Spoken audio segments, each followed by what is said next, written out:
Hey man, it's me, Kevin Smith. Welcome to the Grow Tent, everybody. You have found the best growing channel on YouTube, man. The place where we simplify the approach for you so everyone can learn how to grow. We make it so simple, even I can understand. So I'm going to listen and learn right now. Woo! What's going on, everybody? Welcome back to the Grow Tent. We got a great episode for you today. Today, we're talking about how long you're supposed to be flowering your plants, or how long you need to flower your plants, or how you know when it's time to chop them down. This is probably, I don't know, it's probably one of the most confusing parts for people. I would say this and drying. Curing, not so much, but this and drying are probably the questions I get the most, which, I mean, it's understandable, especially if you're a new person. You don't really understand, like, you know, you're counting out weeks, you're looking at the plant, you don't really understand how you're supposed to tie it all together. Today we're going to talk about that. But first, guys, if you don't know, next month, in a couple days here, is April. April, for us, for our type of people, is like our Christmas. It is the best month of the year because it has our holiday in it. Our holiday is coming up next month on the 20th. You don't want to miss out. Ricky GT is going to be hosting, as always, his live stream on 420. Giveaways out the you-know-what, because he gets wild. He gets crazy. You don't want to miss it. It's going to start at 6 p.m. Central, so that's like 7 p.m. Eastern, 6 p.m. Central, and that would be 4 p.m. Pacific time. I probably missed Mountain time in there, but I'm sure you can fill out the time. You can figure it out by the other 3 times that I gave you. So you don't want to miss 420 this year, especially. There's something bananas that's going to happen this year, because we might or might not have a drop happening the same day. So, you don't want to miss out. Trust me on this one, because it's going to sell out. It is going to happen. Sorry, my computer's still on. My computer's still on. Listen. You don't want to miss out. That's all I'm saying. Please remember to like, comment, subscribe, watch the full video today. All right, let's get today started. No silly edits. I just want to get right into it with you, all right? So, how do you know when it's time to cut your plant down? How do you know how long the flower needs to be on your specific plant? And people are going to be like, oh, well, it's easy. I say, oh, it's easy. I just read on the back of the packet that it came in, and it says, oh, right here, it says it needs 8 weeks. This is what it says right here. Dude, that doesn't mean anything. That's just stuff they put on the back. Why is this on? That's just something they put on the back, just like how much it yields per cubic meter or whatever the crap they put on the back of the packaging. It doesn't mean anything. How do they know? Because they're not. Why do I know? Because they're not in your garden. They don't know what kind of gardener you are. They don't know what kind of system you're growing in. They don't know anything about your growth. They literally just put that stuff on there to put it on there. It means nothing. Today we're going to talk about how you are going to know, because the way you grow can either speed up or slow the plants down. And mostly, if we're talking about new people, because generally people that have been growing for a while, they don't need to know when it's time to cut their plants down. So when you're new, you're going to make a lot of mistakes. Those mistakes are going to slow the development of the plant down. When you slow the development of the plant down, it changes when you need to cut down your plant, changes when you need to stop feeding them, changes when you need to turn off their supplements, and it changes when it's time to actually chop them down and to stop watering them. And this is all based. You'll hear people talk about pistil hairs, black, doesn't matter. Because these plants, they could be 14 weeks and they'll throw off brand new white pistil hairs. Because the longer they go, they're still looking for pollen. If they haven't got it, they're going to keep producing new white pistil hairs. So that's out of the window. The only way to tell when it is the proper time to chop down your plants. One, if you just had a super bad breakup with a girlfriend or a significant other and you live in an illegal state, chop your plants down and get them the heck out of the house, because hell hath no fury. Or that could be the reverse. It could be the reverse also. You just had a breakup with a boyfriend and you were the grower in a legal state. Get them the fuck out of the house. Don't keep them up. That's number one when it's time to chop. The most normal reasons, though, are it's all going to be based on your trichomes. The trichomes are the little crystals. They look like a balloon or like a golf tee with a golf ball sitting on the top of them. They have a stem and they have a bulb on the top. This is where your THC comes from, and we're going to use the color of your trichomes to tell you exactly, this plant, once again, will tell you exactly where it is in its development. It'll tell you exactly how you're doing as a grower, and it will tell you exactly when it's time to do different things. Just like the leaves will tell you the amount of light you're giving is too much, too little, blah, blah, blah. If you want to know when that is, you can check out one of my other videos, when to increase light for max yield. We talk all about what the leaves do whenever you're giving them too much light or not enough light. Focus. Calm down. Relax. Back on track, GT. Don't follow the squirrel. All right, so the trichomes. That's what we're going to be looking at. Your trichomes will generally start coming in the end of week 3. After the stretch, you'll see some pop up, mainly white pistil hairs going everywhere. But you can see them as early as week 3. Generally, whenever your trichomes are really going to start stacking in is, weeks 5, week 6. You'll get a huge bulk of your trichomes, and then they can continue to develop and grow more into week 7, and some in week 8, not very many, if you're on a normal schedule. But we're going to be either using, you can get like the little pin cameras that attach to your phone. They hook up to your phone and they plug into it, and you look at your phone screen and it's like a little camera and you can move it around.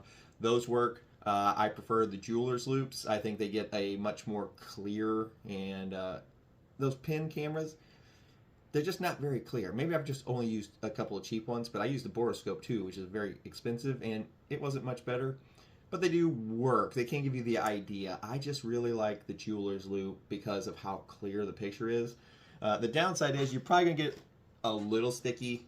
It's not like it matters that much to us, but just warning, because you're going to have to grab the bud. You're going to have to get this thing right up, because you know how jeweler's loop work. If you ever look at people working at diamonds, they're like right here with it. Like if this is the diamond, they're like this close to it. So you're going to have to do that with your bud. You're going to grab a hold of it, get a jeweler's loop, and just bring it right up to your face. Your nose is going to get sticky. Your hand's going to be sticky. Your cheek might get sticky, just depending on how good you are with this. You're probably going to have to clean the jeweler's loop, because you're not going to know how close or anything. You're going to get the sticky oil residue all over the front of the lens of that too. So it just happens, guys. It just happens. No worries about it. You'll do the same thing with that pin camera. But I've got my little schedule written down here on what you're going to see. So whenever we're looking at our trichomes, we are just looking at the trichomes that are on the actual structure of the bud, not the ones that are coming out from the sugar leaves. And if you have any on the fan leaves, don't look at those either. Those will turn cloudy and amber way before the ones on the actual bud structure do. What is the majority of what we're going to be trying to smoke? That is the bud, so that is what you want to pay attention to. Do you smoke sugar leaves? Yeah, sure, but that's not the bulk of what you're smoking. The bulk of what you are smoking is the bud. That is what you want to pay attention to, because that's what you want to smoke. So that's what we're going to look at. So we're only looking at the buds. We're ignoring the fan leaves. We're ignoring the sugar leaves. If we got our jeweler's loop, or we get our pin camera, our boroscope, whatever you're using to look at your trichomes, and the trichomes, the majority of the trichomes you're seeing, this is one of the parts people get confused too. They're like, when you say the majority of the trichome, are you talking about of the individual trichome? Like you look at the trichome and bring out the board. They're looking at the trichome. Oh, that was almost I almost grabbed a Sharpie. So we have, they basically just look like this. This is a very rudimentary drawing of it, but you have the stem, and then you have the bulb up top. And my marker's not working the greatest, but there we go. So you have the bulb up top, and then you have the stem. Can we get this a little enhance? There we go. So you have two different parts to it. You have the bulb, and then you have the stem. And when this is one of the parts where people get confused at, and you say, they're like, well, when you say the majority of the trichomes, do you mean the majority of this single unit? Like the cloudiness has taken up the stem and partial of the bulb, so that would be the majority of it? No, that is not what we're talking about when I say the majority of it. When I mean the majority of it is, whenever you take your loop, you're going to have a bunch of trichomes in the picture of what you're seeing. So you'll have big groups of it whenever you're zoomed in with your loop, and you're going to have big groups of of trichomes, they'll be all over the place. And when I say the majority, I don't mean the majority of a single trichome. What I mean is the majority of the picture you're seeing. So if I look at this and I have one that's cloudy, and then all of these rest are mainly clear. If they are clear and we have one cloudy, we would describe this grouping as clear with a little bit of cloudy, or you could even just call this still clear.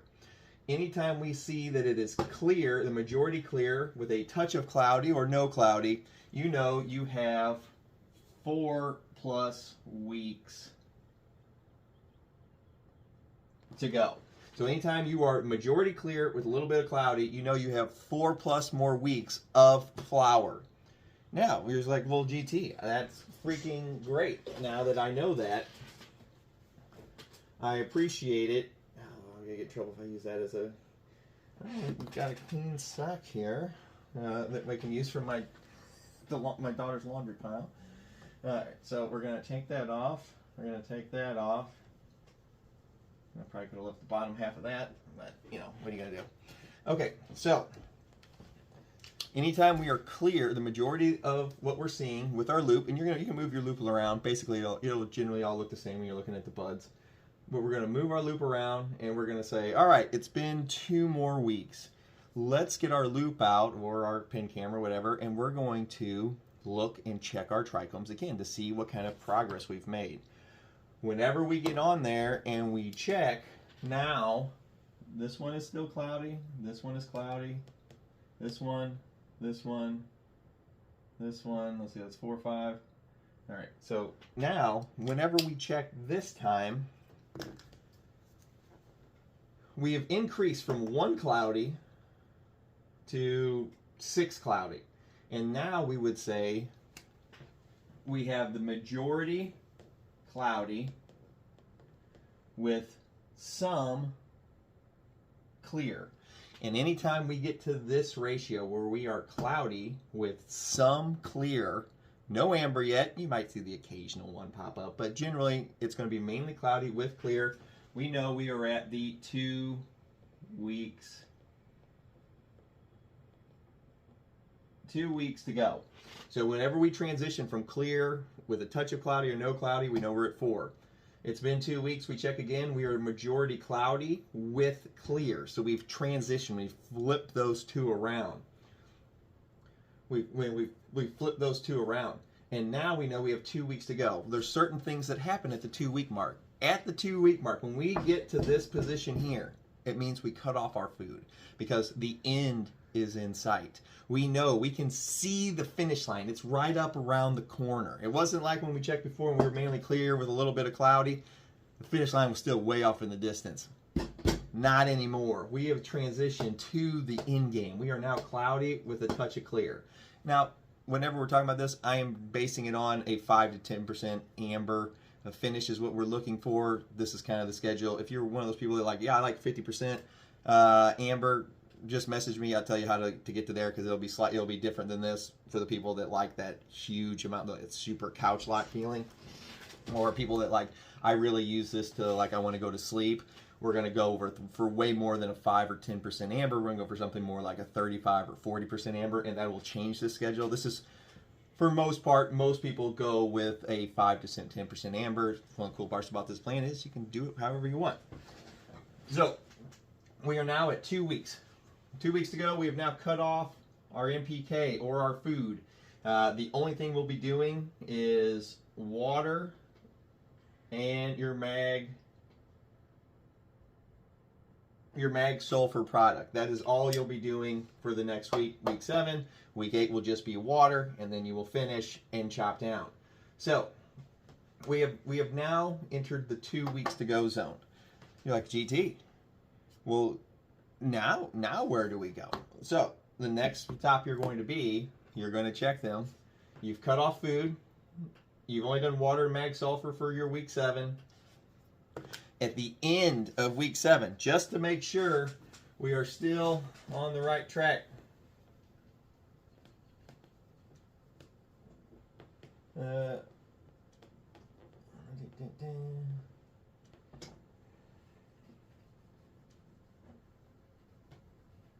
just to make sure we're still on the right track.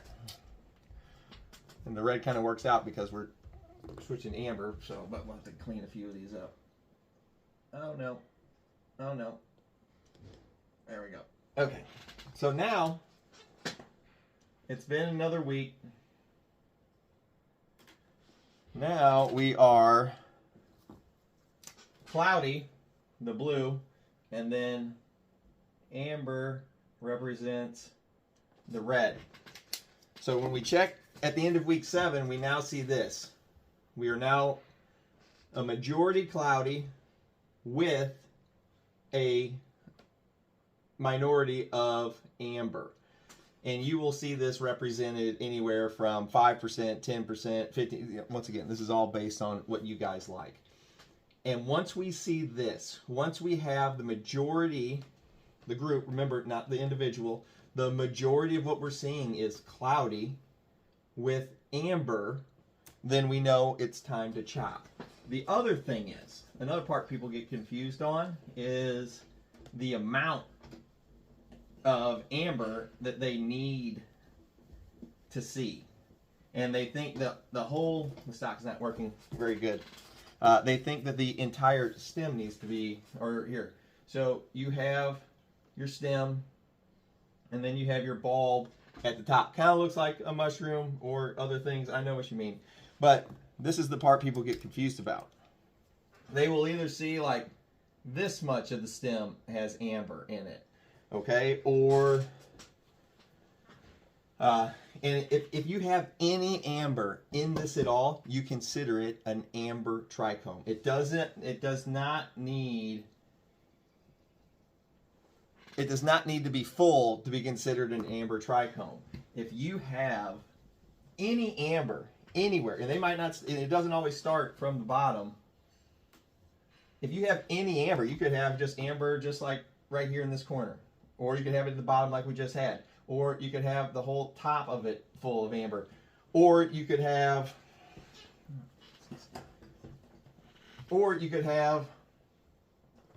no amber in the top and then amber just down here in the stem. If you have amber anywhere in this, I don't care if it's in the corner, I don't care if it's the whole top of the bulb, I don't care if it's half the stem, I don't care if it's the whole stem.